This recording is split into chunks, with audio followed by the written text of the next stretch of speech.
the area are suffering distress, as he points out. Certainly, Logistics Park will help them increase their ability to store goods for a longer period, get a better value for their produce. But I can assure the Honourable Member that in the interim, several measures have been taken from time to time to ensure that the farmers get a fair price for their produce and do not suffer any losses. Sri Naresh Maske. माननीय मंत्री जी, supply chain को कुशल बनाने के लिए industrial corridor और says के पास multi modal logistics park विकसित करना समय की मांग है, जहां वेयर हाउसिंग, कोल्ड स्टोरेज और कस्टम क्लियरेंस जैसी सुविधा एक ही छत के नीचे मिले। थाने के रणनीतिक स्थिति और वहां के बड़े औद्योगिक क्षेत्र को देखते हुए क्या सरकार वहां पीपीपी मॉडल के तहत ऐसा लॉजिस्टिक पार्क बनाने की योजना बना रही है ताकि फ्रेट विलेज और एग्जिम जोन के साथ मिलकर स्थानीय उद्योगों को बड़े पैमाने पर लाभ मिल सके? आज के भौगोलिक स्थिति थाना की देखते हुए मैं समझ सकता हूं माननीय सदस्य की जो सुझाव है कि वहाँ पे भी मल्टी मॉडल लॉजिस्टिक्स पार्क बने, लेकिन आज जो अभी स्टडी के माध्यम से नासिक आइडेंटिफाई हुआ है, आगे चल के थाना को भी हम स्टडी करेंगे और अगर वहाँ की भी वायबिलिटी निकलती है तो अवश्य उस पर विचार करेंगे। और ये भी सुझाव माननीय सदस्य का अच्छा है कि पब्लिक प्राइवेट पार्टनरशिप में किया जाए, उससे उसकी एफिशिएंसी भी ज़्यादा अच्छी होगी, गति भी ज़्यादा अच्छी होगी, तो उस सुझाव को हम जरूर मद्देनजर रखेंगे। Honorable Member Manikam Tagore. Thank you, sir. Sir, my question is related to the, it's listed in 232, sir. Regarding that, I wanted to request the Honorable Minister.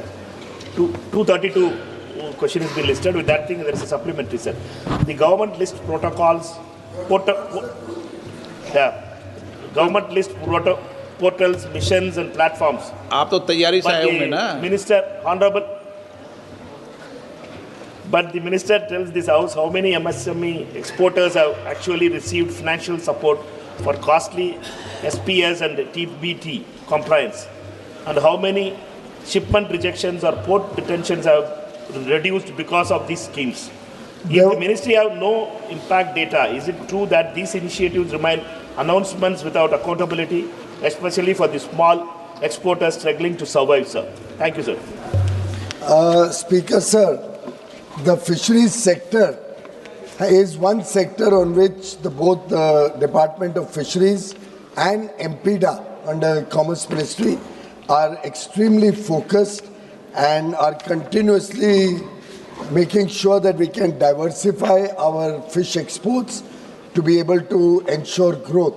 I'm happy to share with the House through you, sir, and to the Honourable Member, that despite all the global uncertainties, in the first 6 months, rather 7 months up to October, the marine exports have shown a nearly 20% growth in exports, which is very creditable considering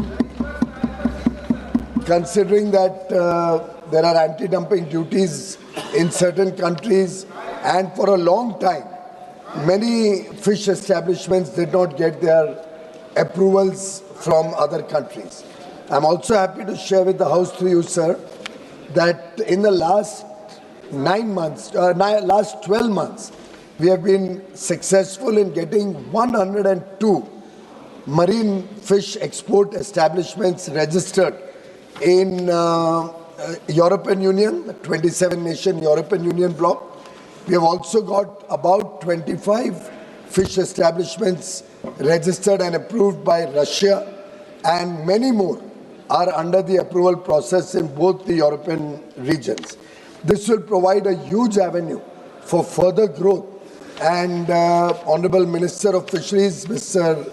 Rajiv Lalan Singh ji, and I are continuously monitoring to make sure that this sector progresses well. As regards the cost for mandatory and occasionally voluntary certifications. We have just approved a scheme for 25,000 crore rupees called the Niryat Disha, which is a part of the export promotion mission. In Niryat Disha, we are working out the specific scheme guidelines which will be issued very shortly. We intend to cover the costs for mandatory standard and certification that are required by the importing countries. It will help many more people get into the export of fish, and our effort will be to diversify market and encourage new fishery farmers and fishing establishments look at export rather than just look at the domestic market. Thank you, sir. Question number 222 222 एक minute माननीय मंत्री जी। श्री अरूप चक्रवर्ती। Sir 222 माननीय मंत्री जी। गया है। माननीय सदस्य।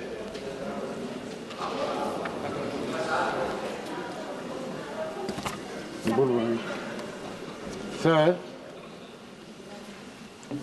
पिछली 2 साल से पीएम किसान प्रकल्पों के अंदर जितना बजट हुआ था वो कितना खर्चा हुआ है, उसका 1 साल में कितना हुआ उसका रिपोर्ट नहीं है। सिंस 2 years बैक किसान प्रकल्प का अधीन में जितना आपको बेनिफिशरीज है उसका नाम नोटिफिकेट किया गया, कितना संख्या का नोटिफिकेट किया गया है ये हम जानना चाहता है। सिंस 2 years बैक कितना किसान का नाम आपको नोटिफिकेट किया गया है, कितना को सुविधा मिला है, कितना को नहीं मिला है, ये जानना चाहता है। दूसरा है सर। ओके, सप्लीमेंट्री पूछ लेना, आप एक का जवाब दे देना। अध्यक्ष महोदय, माननीय सदस्य ने जो प्रश्न किए हैं उनके राज्य की बात है। उन्होंने